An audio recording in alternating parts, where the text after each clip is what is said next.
Здравствуйте, вы смотрите Якутия Лайв, с вами Ирина Ефимова. Как обычно, по понедельникам в этой студии мы обсуждаем темы, важные для жителей нашей республики, с гостями, экспертами и лидерами мнений. Уже много лет в нашей республике развивается въездной и внутренний туризм. Об огромном потенциале Якутии как туристического центра говорят давно и много. Смогла ли за это Якутия стать любимым местом отдыха для россиян и иностранцев? Куда едут отдыхать в Якутии? И как туристическая отрасль будет развиваться? Поэтому об этом мы сегодня и поговорим в нашей программе. Ну что ж, здравствуйте, гости. Эксперты отмечают, что в 2022 году Якутия у нас побила рекорды по количеству въехавших туризмов и смогла вернуться на допандемийные показатели. Вот так ли это? Сколько туристов к нам приехали и куда они в основном едут?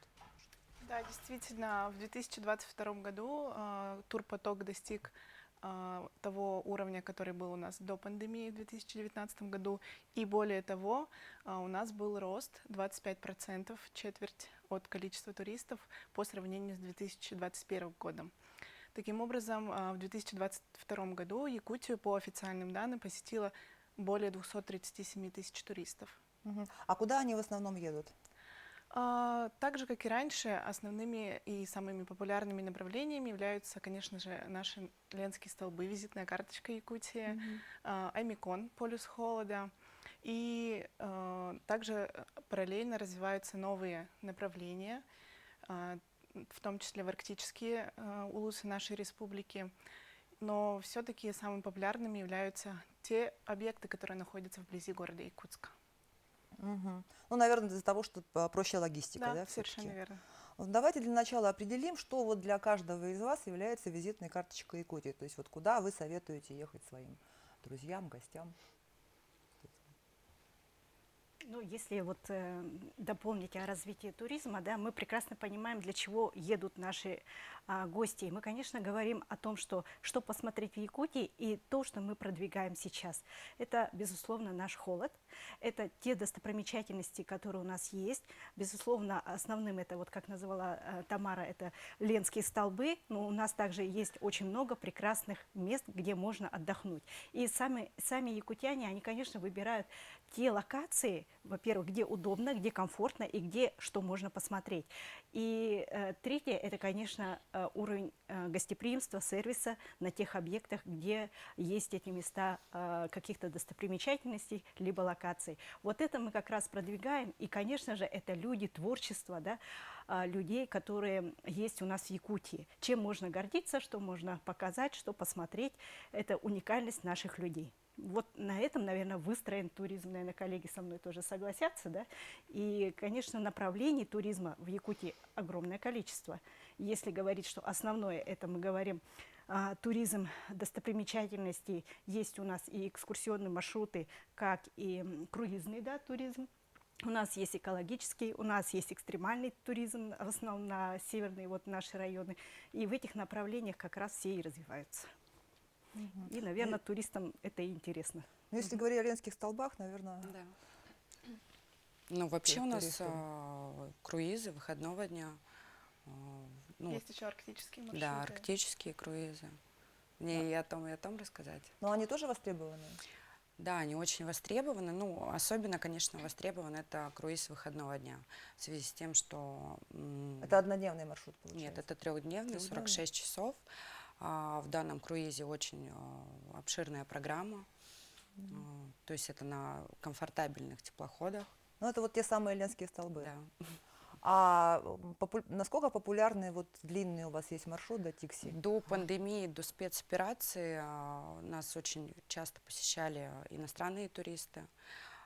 Конечно, пандемия дала о себе тоже знать. Сейчас только туристы по всей России вот прилетают именно в арктический круиз. Ну, если мы делали в навигационный период 4 круиза, сейчас мы сократили до 2 круизов в навигацию. То есть он длится 14 дней, тоже с обширной программой в каждом населенном пункте по пути исследованию. То есть в данную навигацию, в текущую, мы планируем по 120 человек в каждом круизе со всей России. А вы что советуете друзьям, гостям? У нас по гастрономическому туризму только развивается, можно сказать. Мы в прошлом году Во время фестиваля «Вкус Якутии» открыли центр артистской строганина, соответственно, где мы будем и туристов показывать, как это строгается, вся история, как делается. И при том, то, что мы единственный регион в мире, который готовит при отрицательных температурах. Это когда, допустим, минус 50 стоит неделями. Это говорит то, что там все ненужные бактерии человеку умирают. И мы это показываем, как это есть и какие витамины, аминокислоты есть. То есть ваши гости едут прежде всего за вкусом, Да. за едой. Понятно. Ну вот такой еще вопрос. Вот кто главный, вот вы сказали, такое большое количество туристов въехало, это в основном россияне или иностранцы? Да, большую часть этих туристов составляют именно россияне. Туристов из иностранных государств тоже есть, но их гораздо меньше. Меньше, чем раньше. Да. Как уже сказала Евгения, пандемия и спецоперации дали о себе знать, и иностранные туристы сейчас въезжают гораздо реже, но тем не менее увеличился турпоток из других регионов России, поскольку именно люди стали путешествия, путешествовать по по своей России стали стране. более популярными. А какой, кстати, средний чек вот у путешественников по Якутии? В Интересно. среднем турист тратит здесь порядка 40 тысяч рублей. Это без учета авиаперелета. Если сложить многодневные туры, которые, например, до 2 недель, и включать в себя посещение нескольких территорий, да, республики, и сравнивать с короткими турами выходного дня, то в среднем выходит эта сумма, поскольку у нас есть также логистика внутренняя, и большая часть расходов уходит на перелеты внутри республики и также на траты, которые связаны с трансфером, питанием, проживанием. Ну, кстати говоря, о российских туристах уже несколько лет работает программа «Дальневосточный кэшбэк». Причем в прошлом году, насколько я знаю, Якутия именно вышла с инициативой увеличить этот кэшбэк с 20 до 50%. Вот действует ли эта программа в республике? Да. Пользуетесь ли вы ей? Как она помогает? У нас действует программа кэшбэк. Те туристы, которые оплатили по карте МИР, то есть им возвращается 5%, да? 20%. Но эта программа, я сейчас немножко коллегу подкорректирую, она, к сожалению, уже перестала действовать, действовала до прошлого года. И в конце прошлого года объявил Ростуризм, тогда еще, который действовал, что эта программа завершена досрочно.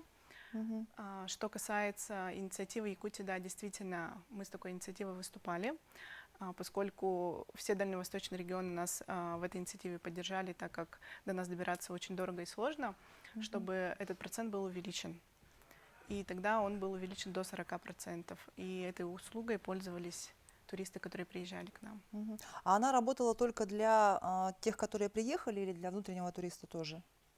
В случае, если турист останавливался в гостинице, которая участвовала в этой программе, или приобретал тур у туроператора, участника программы, и оплачивал картой МИР, то есть соблюдал определенные требования программы, то ему тоже возвращалось, да. Могли и внутренние, и въездные туристы пользоваться ею.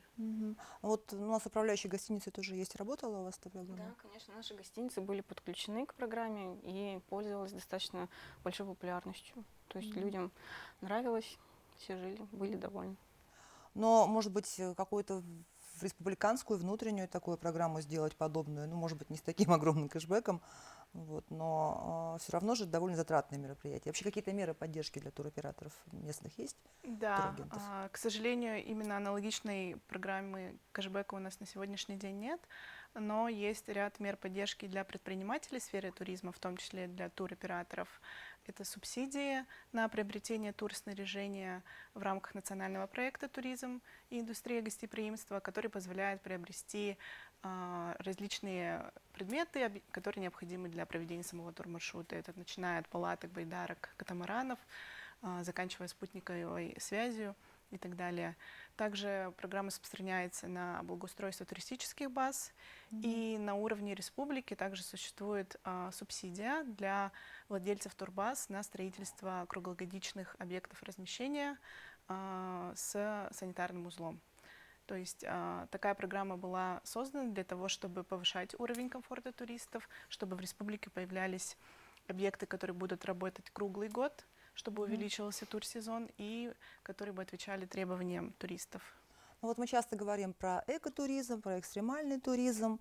Вот означает ли это, что там действительно туристы едут в дикие места, где ну, вот, просто ничего нет, или там должна быть все равно на месте какая-то инфраструктура? Ну, вы знаете, я вот хочу привести пример, что вот во время пандемии, даже когда началось, и в результате выработанных мер поддержки, которые были разработаны на поддержку предпринимателей в сфере туризма, которые занимаются приемом размещения гостей, по республике за эти 2 года построилось очень много туристических баз.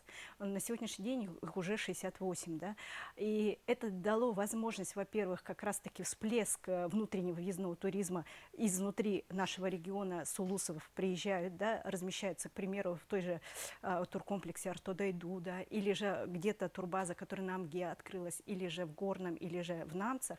И внутренние, скажем, наши туристы уже имеют возможность комфортно разместиться и располагаться в этих турбазах. Это тоже развитие внутреннего туризма. И приведу пример. Мы буквально недавно, как ассоциация, заключили соглашение с Горным районом, где мы проработали стратегию развития туризма и как меру поддержки внутреннюю муниципальную программу, где вот принцип кэшбэка для поддержки туроператоров. В этом году будет запущено субсидирование затрат. Допустим, туроператор желающих, вот, например, городской туроператор желающих собрал группу неких, да, туристов, увез, они разместились там на турбазе, либо же в гостиницах, гостевых домах, отдохнули в их местности, на экскурсионных маршрутах побывали, и тем самым туроператору этот кэшбэк будет возвращен. И такая вот уникальная возможность для туроператоров поддержки, она будет. Тут, получается, выигрывают все. И туроператор будет на этом зарабатывать, да, и сами же объекты размещения, объекты показа, они тоже на этом будут зарабатывать. Поэтому здесь это первый наш такой кейс внутренний, региональный, и вот как раз в этом году мы будем это запускать. Если это успешно пойдет, надеюсь, другие муниципальные образования это поддержат, ну и, возможно, уже в региональную программу это войдет. Спасибо большое. Мы сейчас прервемся на короткий рекламный перерыв и вернемся в студию через пару минут. Не переключайтесь.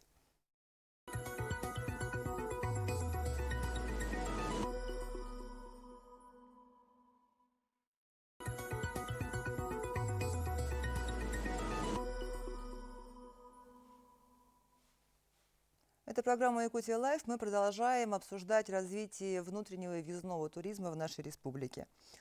Значит, до того, как уйти на перерыв, мы говорили о том, как у нас развивается сеть баз, туристических баз, да, с муниципальной поддержки. И вы хотели что-то добавить? Да, я хотела добавить, что касается экотуризма, то его самая главная особенность – это посещение каких-либо объектов природных, как правило, без нанесения урона природе, либо сведения этого урона к минимуму.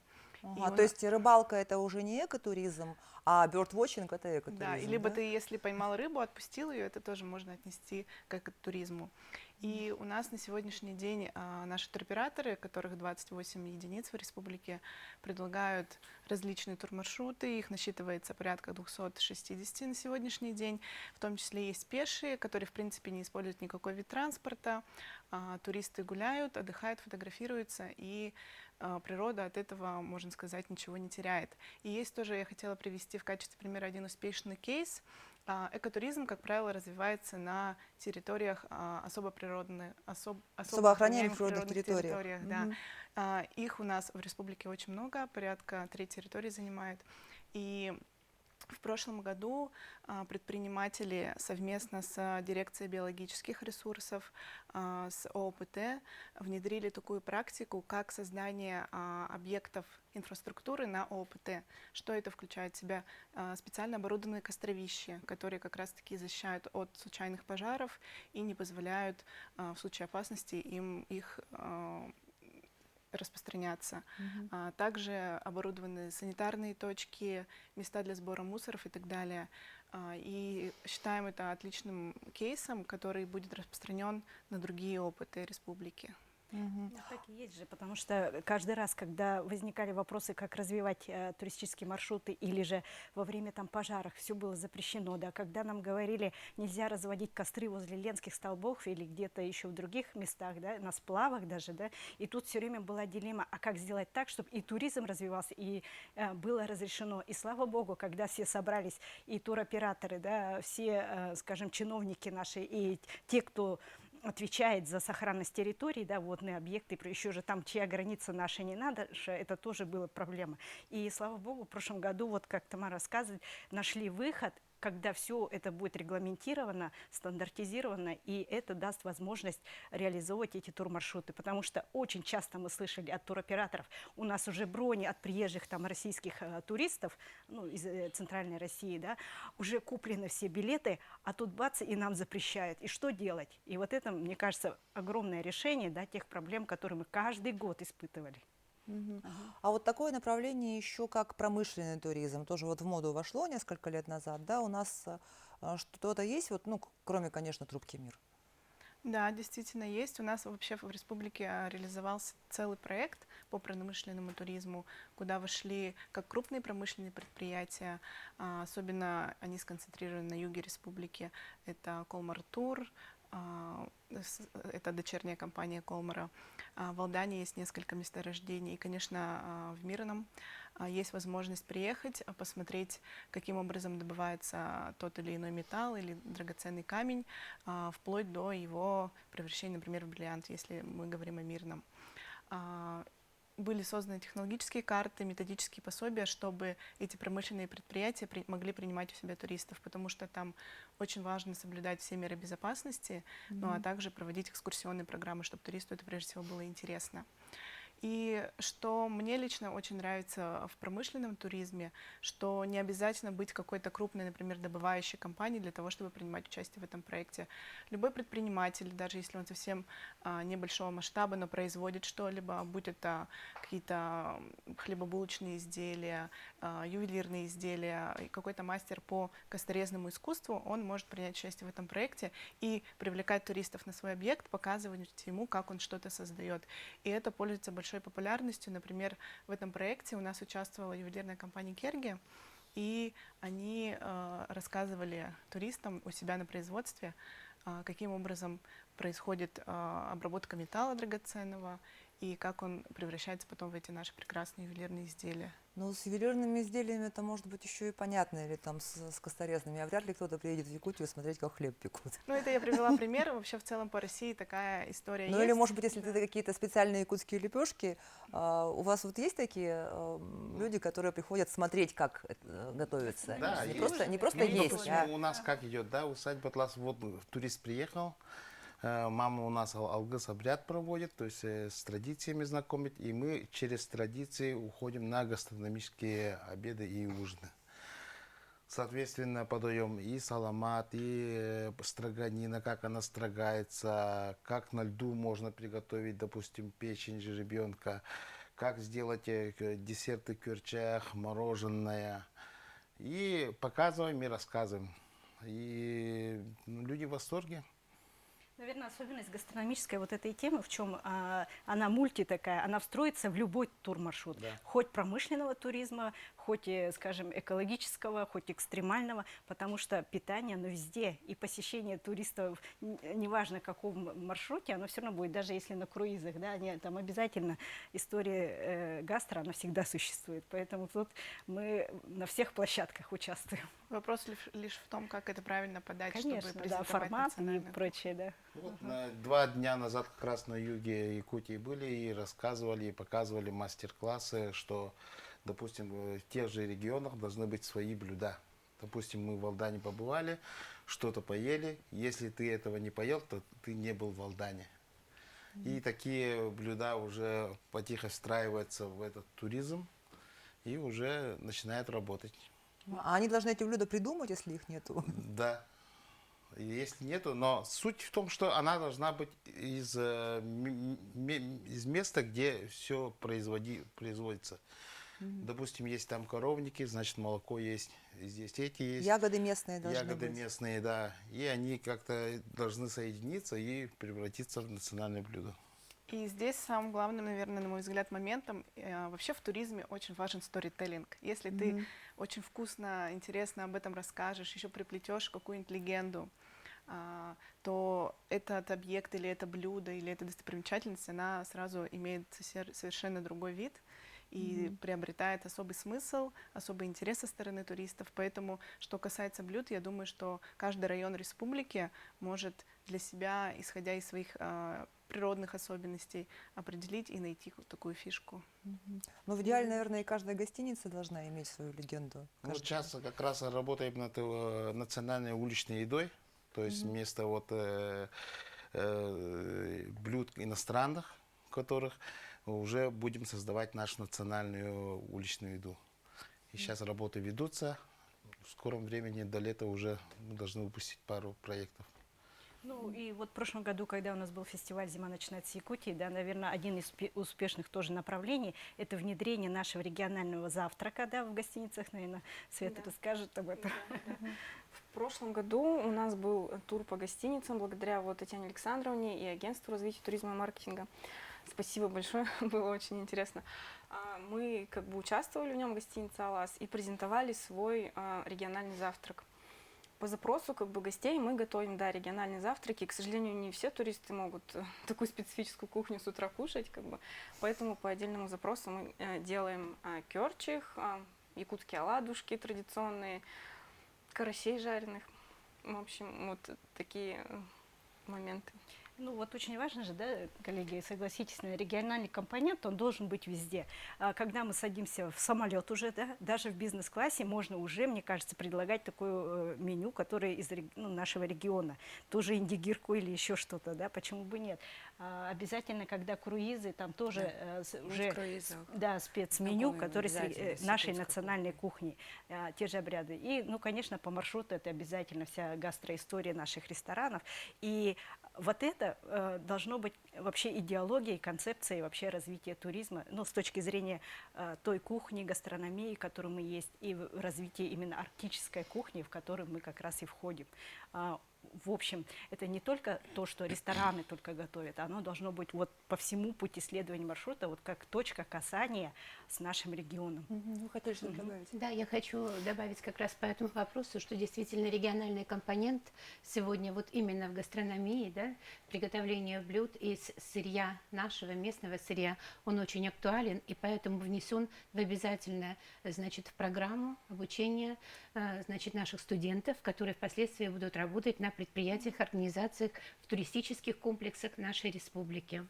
И так как наши работодатели, они являются одними из экспертов, всегда у нас присутствуют, то, например, защита дипломных или выпускных квалификационных работ, половина из них это как раз разработанные блюда уже из дикоросов, из местного и очень востребованного сырья. Поэтому я думаю, что вот здесь вот обоюдная работа вместе, она приводит, она, значит, вот получается, что приводит к большим, хорошим результатам.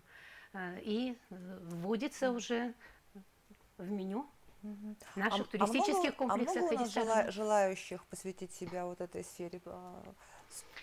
Если говорить сегодня о подготовке кадров Да. для нашей республики в сфере туризма, и все-таки я скажу гостеприимства, потому что эти две сферы очень тесно связаны между собой, то у нас всего немного учебных заведений, 42 профессионально-образовательных учреждений среднего профессионального образования, которые готовят кадры для сферы туризма и гостеприимства. Из них только одно среднее профессиональное образование. Это Покровский колледж, готовит по специальности туризм, и факультет в Северо-Восточном федеральном университете. Только лишь Якутский технологический техникум сервиса готовит одну специальность – гостиничный сервис. Больше никто не готовит.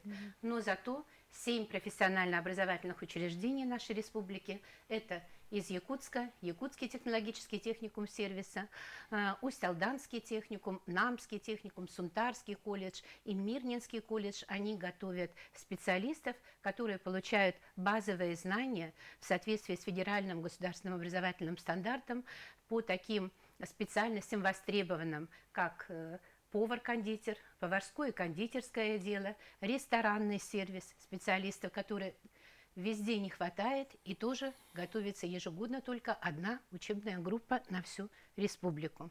Мы неоднократно ставили вопросы о том, что нужно увеличить контрольные цифры приема, значит, по этим востребованным специальностям, в частности, в рамках профессионально-образовательного кластера. У нас есть в республике, который называется «Индустрия гостеприимства», и которая объединяет Ассоциацию гостеприимства, Торгово-промышленную палату и 7 профессионально-образовательных учреждений и 44 предприятия, с которыми мы очень плотно работаем. Ну, Это Об индустрии гостеприимства мы поговорим подробнее после перерыва. Оставайтесь с нами, не переключайтесь.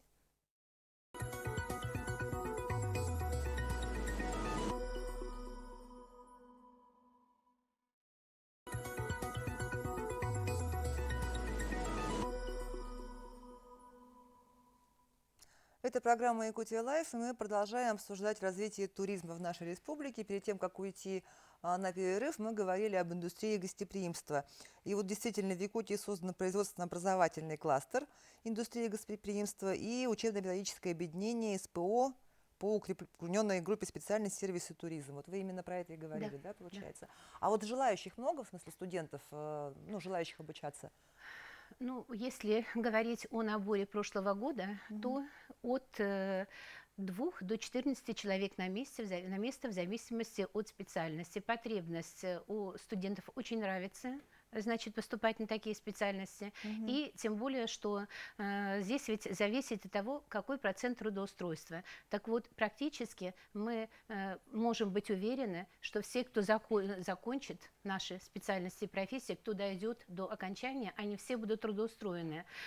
Если не пойдут учиться в институт, например, да, или там по каким-то другим причинам. Поэтому потребность есть, мы не обеспечиваем, к сожалению, вот по таким направлениям, как раз ресторанный сервис и гостиничный сервис, мы все потребности наших работодателей мы не обеспечиваем, но мы стремимся к этому, потому что кроме фундаментального обучения есть еще и дополнительное обучение, то есть дополнительные короткие программы, которые сейчас развиваются в каждом образовательном учреждении, и их очень много. Как раз здесь, на наш взгляд, основная задача – это очень тесное взаимодействие с нашими работодателями. То есть они могут быть от 6 часов до 72 и до 144 часов, то есть вот буквально модульные программы, по которым мы можем дать те знания вместе с работодателями, которые требуются, необходимы вот в настоящий момент. Значит, вот буквально только что закончилась ярмарка. На днях, значит, она была проведена у нас в субботу. Ярмарка, значит, по как раз дополнительным образовательным программам, профориентационная ярмарка, которую провела система среднего профессионального образования, и на которую пришли будущие наши студенты, будущие работники. 15 среднеобразовательных школ города приняли участие в этой ярмарке. И 21 числа будет проходить ярмарка в Институте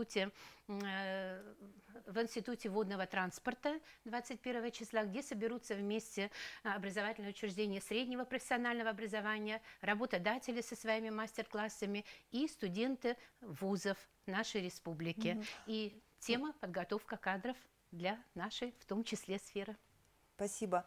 А вот говоря об индустрии гостеприимства, нельзя не говорить о стандартах, да, не вспомнить о стандартах. Вот глава республики Айсен Николаев поручил Министерству предпринимательства и развития туризма определить единые стандарты индустрии гостеприимства и развернуть обучение предпринимателей. Вот выработан ли у нас уже этот стандарт, и главное, придерживаются ли его ательеры-рестораторы? Ну вот если говорить о введении вообще понимания, да, что такое стандарт и именно связано с нашим регионом. В любом случае, находясь в Якутии, мы понимаем, что у нас условия совершенно другие, отличаются от нежели центральных регионов или еще где-то, да. И когда турист приезжает сюда, он должен понимать, что у нас есть особенного, либо же как мы должны встречать гостей. Поэтому мы для себя понимаем, что разработка такого внутреннего стандарта, она должна исходить из наших региональных особенностей и той уникальности, которую мы имеем. Приведу яркий пример. Допустим, когда приезжают гости, размещаясь в той или иной гостинице, либо в туристических базах, они должны уже понимать, вот приехали, и их там встречают, ну, условно, там, размещение в номере, у них там уже идет национальные какие-то элементы. Вот эти вот стандарты, даже вода должна быть наша местная, завтрак должен быть региональным, ну, нашим местным, да, оно должно быть уже раскрыто и включено. Ну вот У них, сказала же одна из наших гостей, что не все готовы сразу ну, по прилету это есть да, региональные да, завтраки. тут вопрос того, что оно должно быть на опция. выбор, как опция, да. Как есть английский завтрак, там, допустим, шведский стол, также и региональный завтрак должен быть, якутский завтрак подаем. И на выбор гостю, пожалуйста. Поехали в турбазу, там тоже свои национальные стандарты, вплоть до того, что если они внутри скажут, мы готовы принимать гостей, условно, вот приехала группа, и там будет встречать их с национальной одеждой, там, с какими чаронами, или же даже повязать что-то салама куда-то, да, это то, что может отличать нас от других. Также вот с точки зрения приготовления кухни. Костровая кухня где-то на турбазе, это может быть также региональным нашим внутренним стандартом. Вылов рыбы на экстремальном, да, и тут же приготовление ее на костре, это тоже наш внутренний стандарт. И сейчас вот мы как раз, когда в рамках вот прохождения вот этапности, да, внедрения этих стандартов, мы начинаем с чего? Мы едем конкретно в район, либо это вот мы были в горном районе, сделали аудит всех туристических объектов, придорожного сервиса, объектов размещения, туристических баз, и мы понимаем, что есть сейчас у них, и что надо сделать для того, чтобы внедрить обучение и те стандарты, которые нужны именно в этом районе. Поедем в Амгу, то же самое.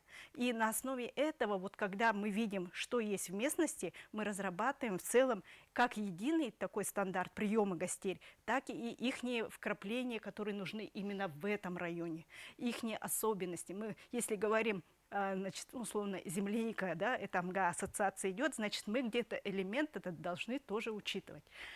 Ну и, конечно, вот когда мы говорили подготовка кадров, это обязательно обучение студентов, они уже, проходя дополнительные образования либо курсы, как раз мы проводили по костровой, да, кухне. Уже сразу вот эти элементы обучения, они тоже уже входят. Национальная кухня – это обязательный уже стандарт обучения. Поэтому здесь на выходе выпускник, который поедет работать либо в турбазу, либо в ресторане, либо где-то, он уже обладает этими навыками и компетенциями. Ну вот. И когда у нас это уже будет четкое понимание, что должно быть в целом в Якутии как региональный стандарт, соответственно, это мы уже методически совместно все это прописываем. Ну и, наверное, через министерство как рекомендация будет уже внедрена. Поэтому сейчас у нас первый этап идет аудита, потом прописание, и третий этап уже внедрение обучения. Ну вот такой процесс у нас сейчас происходит. Можно я 2 слова добавлю? Уже сейчас проведена достаточно большая работа, особенно по результатам обучения, значит, группы, значит, нашей рабочей группы, значит, в Высшей школе образования Сколково была разработана флагманская программа развития туризма и гостеприимства в Якутии. И в рамках этой флагманской программы по согласованию с работодателями, которые тоже приходили на круглые столы во время обучения, уже введены вариативные части программы обучения и якутская национальная кухня, и обязательно мифотворчество, и обязательно не менее 2 языков. Это английский и китайский, которые сейчас у нас обучают в наших образовательных учреждениях. И естественно, что вариативная часть, она гибкая, и мы так думаем, что так как туризму сейчас уделяется очень большое внимание, что мы обязательно будем собираться и обязательно будем рассматривать, может быть, внесение изменений, опять же, вариативную часть и на следующий учебный год. Ну, кстати, если говорить о наших соседях, в Приморье, например, за несколько лет турпоток якутян именно вырос. То есть, может быть, это связано с дальневосточными субсидиями на авиабилеты, но якутяне стали чаще отдыхать в Приморье, например. А у нас вот есть какая-то такая обратная тенденция? То есть к нам едут из других регионов Дальнего Востока или все же больше из... Если смотреть в круизном направлении, то у нас прям есть агенты по Дальнему Востоку, которые продают наши круизы, что в арктические, что на Ленские столбы. Поэтому, ну, 22-я навигация показала очень хороший показатель. Да, и такая механика прослеживается у многих туроператоров, которые предоставляют свои турпродукты на продажу агентам из других регионов. И сейчас в последнее время есть такая тенденция, что регионы объединяются, особенно Дальний Восток, поэтому мы перекрестные продажи делаем, то есть они продают наши турпродукты в Якутию, а мы в свою очередь предлагаем якутянам поехать туда, поэтому здесь такие взаимовыгодные условия сотрудничества, и, соответственно, тем самым мы помогаем друг другу увеличить турпоток. Был же еще какой-то такой проект вот по типу Золотого кольца России, Восточное типа кольцо вот реализуется. Восточное кольцо, да, Благополучно но что закрывшееся. он сейчас Он на какой, сейчас не реализуется. то есть на какой-то стадии заморозился, Да. получается. Ну и еще один вид туризма, который у нас, это, безусловно, событийный туризм, да, и ближайшее крупное мероприятие – это ИСЭХ. Вот примерно сколько мы там гостей ожидаем, чем мы их можем удивить? СЭХ — это действительно визитная карточка Якутии, и, как мы все заметили, как прошлый год показал, у нас в это время случается огромный спрос на приезд в Якутию, вплоть до того, что не хватает мест размещений. Даже самые высокопоставленные гости вынуждены искать себе в последний момент, если заранее не забронировали, какие-то квартиры, гостевые дома и так далее, что говорит о том, что люди хотят приезжать, не только туристы, но и деловые делегации и другие направления. Поэтому мы в этом году ожидаем, если не такой же уровень туристов, то чуть выше. Напомню, что в прошлом году было 220 тысяч гостей. Но в прошлом году, как мы все знаем, был такой первый ЭСЭХ после пандемии, и он был юбилейный. По информации коллег, которые готовят ЭСЭХ сейчас по культурной части, будет сделан уклон на обрядовую часть, то есть с той точки зрения, чтобы как можно интереснее, красивее показать туристам нашу культуру, наши традиции и обычаи. Поэтому ждем яркое зрелище и, конечно же, большое количество гостей. Ну, тут, наверное, если говорить о событийном, да, у нас же два события, которые мы, как Якутия, продвигаем. Это, собственно, сам вот национальный праздник наш ИСЭХ и зима начинается с Якутии. Поэтому лето и зима – это для нас самые важные такие события. И если лето хорошо продается, потому что это уже наша культура, это наш бренд, и мы вся республика на это работает. А вот зима начинается с Якутии, да, это вот история действительно, пока я вижу, как это история города Якутска, и надо сделать так, чтобы вся республика тоже работала на развитие этого событийного мероприятия, ну и, конечно, оно стоит в календаре нашего события, ну и продавать его так, что именно, если хочешь увидеть зиму, приезжай в Якутию. И за вот сколько уже 14 лет, да, проводится вообще вот это все мероприятия, конечно, уже огромный потенциал и есть понимание, как организовывать. Теперь надо научиться его продавать. И продавать надо уже сейчас, да, условно, летом мы продаем зиму, зимой мы продаем лето. ИСЭХ должен был быть продан уже сейчас. Да, Ну что ж, спасибо всем большое. Это была программа «Якутия Лайв». Смотрите нас на телеканале «Якутия 24» по будням в 19:15. Расскажем, чем живет Якутия.